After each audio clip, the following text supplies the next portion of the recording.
Hey guys, welcome to Nani edu info.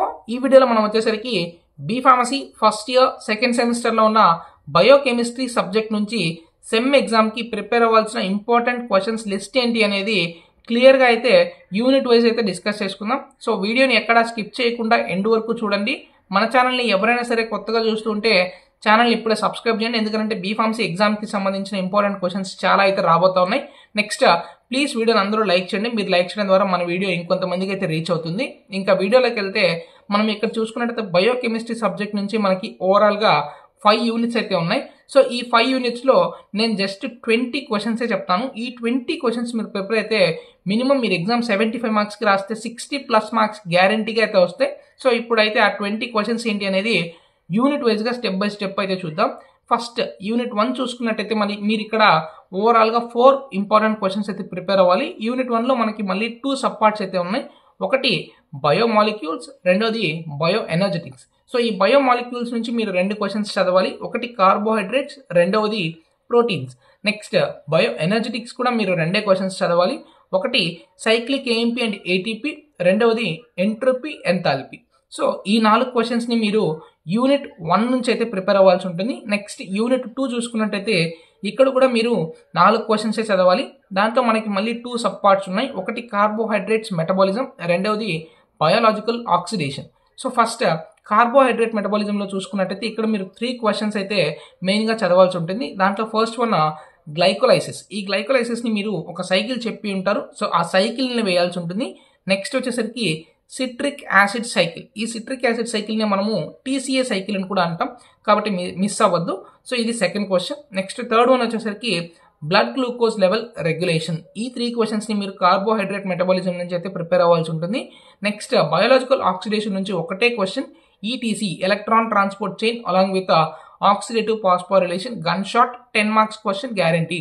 ఇది మనకి unit 2 నుంచి ఉన్న 4 ఇంపార్టెంట్ క్వశ్చన్స్. ఇప్పటికీ మనకి 8 క్వశ్చన్స్ అయితే కంప్లీట్ అయ్యాయి out of 20. Next third unit కనుక చూసుకున్నట్టయితే ఈ యూనిట్లో మీరు 5 క్వశ్చన్స్ అయితే చదవాలి. ఇది ఒక్క యూనిట్లోనే మీరు 5 క్వశ్చన్స్ అయితే ప్రిపేర్ అవ్వాల్సి ఉంటుంది. దీంట్లో మనకి మళ్ళీ 2 సబ్ పార్ట్స్ ఉన్నాయి. ఒకటి లిపిడ్ మెటబాలిజం, రెండోది వచ్చేసరికి amino acid metabolism. First lipid మెటబాలిజంలో చూసుకున్నట్టయితే ఫస్ట్ వన్ వచ్చేసరికి beta oxidation of saturated fatty acids. ఇది first question. Next second question వచ్చేసరికి పాల్మిటిక్ యాసిడ్. ఇది సెకండ్ క్వశ్చన్. ఈ 2 క్వశ్చన్స్ని మీరు లిపిడ్ మెటబాలిజం నుంచి అయితే చదువుతారు. నెక్స్ట్ అమైనో యాసిడ్ మెటబాలిజం నుంచి ఫస్ట్ క్వశ్చన్ 5HT, రెండోది యూరియా సైకిల్. ఇది 5HT along with urea cycle. ఈ 2 క్వశ్చన్స్ని మీరు అమైనో యాసిడ్ మెటబాలిజం నుంచి అయితే మెయిన్గా అయితే చదువుతారు. నెక్స్ట్ యూనిట్ 4 చూసుకున్నట్టయితే ఇక్కడ కూడా మీరు జస్ట్ 4 క్వశ్చన్సే చదువుతారు. Nucleic acid metabolism. దీంట్లో ఫస్ట్ క్వశ్చన్ వచ్చేసరికి ఆర్గనైజేషన్ ఆఫ్ మ్యామేలియన్ జీనోమ్, రెండోది వచ్చేసరికి జెనెటిక్ కోడ్, మూడోది వచ్చేసరికి translation or protein synthesis or RNA synthesis. ఈ 3 ఒకటే క్వశ్చన్. నెక్స్ట్ లాస్ట్ క్వశ్చన్ వచ్చేసరికి ప్యూరిన్ పిరిమిడిన్ సింథసిస్. ఈ ప్యూరిన్ పిరిమిడిన్ సింథసిస్ ఏదైతే ఉందో gun shot 10 marks question, miss అవ్వద్దు. ఇది మనకి 4th యూనిట్లో ఉన్న 4 ఇంపార్టెంట్ క్వశ్చన్స్. ఇక్కడికి మనకి ఓవరాల్గా 17 క్వశ్చన్స్ అయితే కంప్లీట్ అయ్యాయి అవుట్ ఆఫ్ 20. మనం 4 యూనిట్స్ ఆల్రెడీ డిస్కస్ చేసుకున్నాం.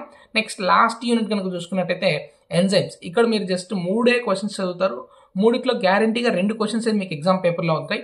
దాంట్లో ఫస్ట్ వన్ వచ్చేసరికి ఐయుబి క్లాసిఫికేషన్ ఆఫ్ ఎంజైమ్స్, రెండవది వచ్చేసరికి కో ఎంజైమ్స్, మూడవది వచ్చేసరికి therapeutic and diagnostic applications of enzymes. ఈ 3లో మెయిన్ ఫస్ట్ 2 మీరు చూసుకోవాల్సింది వచ్చేసరికి డయాగ్నోస్టిక్ అప్లికేషన్స్ అలానే కో ఎంజైమ్స్. ఈ 2 క్వశ్చన్స్ మ్యాక్సిమం పేపర్లో ఉండేదానికైతే ఛాన్స్ అయితే 100% ఉంది. సో ఇవి మనకి ఓవరాల్గా ఉన్న 20 important questions from biochemistry subject from overall 5 units. ఈ క్వశ్చన్స్ని ఎక్కడ మిస్ చేయొద్దు. నెక్స్ట్ వీడియోలో మనము పాథోఫిజియాలజీ సబ్జెక్ట్ చూద్దాం. Thank you so much for watching. Have a nice day. Thank you.